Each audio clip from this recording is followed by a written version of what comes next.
स्वागत है आपका आपके अपने चैनल देसी धमाका में। सीरियल उड़ने की आशा में अब यहाँ पर रेणुका का लालच फिर से उसके दिमाग पर हावी हो चुका है। अब यहाँ पर आकाश को मिलने के बाद उसने फैसला करा है कि वो रिया और आकाश को घर वापस लाकर रहेगी, फिर चाहे कुछ भी हो जाए। पर लेकिन रोशनी और तेजस इस बात से बिल्कुल एग्री नहीं करते। यहाँ पर तेजस की जो यूएसपी है कि उसकी बीवी बहुत अमीर खानदान से है, वो यूएसपी चली जाएगी। अगर इस घर में आकाश की पत्नी यानी रिया आ गई तो सबसे अमीर वही होगी और रेणुका रोशनी का साथ छोड़कर हमेशा रिया का साथ दिया करेगी। अगर ऐसा हुआ तो फिर जिसका राज आज नहीं तो कल खुल जाएगा और रोशनी को भी इसी बात का डर है कि अगर काकू ने मेरे साथ छोड़ दिया तो मेरा राज आज नहीं तो कल सबके सामने आ जाएगा।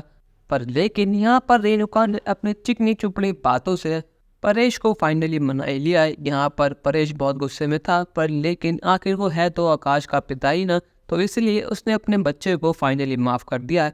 पर लेकिन यहाँ पर सचिन ने फाइनली कह दिया है कि अगर आकाश यहाँ पर आया या फिर उसको बाई को इस घर में आई, पर लेकिन परेश कहता है कि रेनू तू फिक्र मत कर, मैं हूँ ना, मैं सचिन को संभाल लूँगा। अब यहाँ पर परेश की ज़ुबान पर आकाश और रिया को रेनू का घर ले आई है।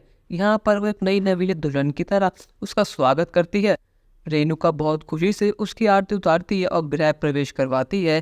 पर लेकिन यहाँ पर जैसे ही आकाश घर में एंट्री करता है तो सचिन यहाँ पर उसका कॉलर पकड़ लेता है और कहता है कि तुम दोनों अभी के भी बाहर निकलो वरना मुझसे बुरा और कोई नहीं होगा।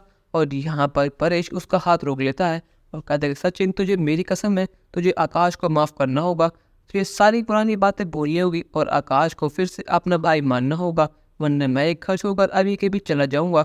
अब यहाँ पर इतनी बड़ी बात कहने के बाद सचिन मजबूर हो जाता है कि वो अपने बाबा की बात माने। अब यहाँ पर सचिन तो शांत हो चुका है, पर लेकिन तेजस और रोशनी ने अपने आवाज़ उठा दी है कि आकाश और रिया के घर में एंट्री नहीं होगी।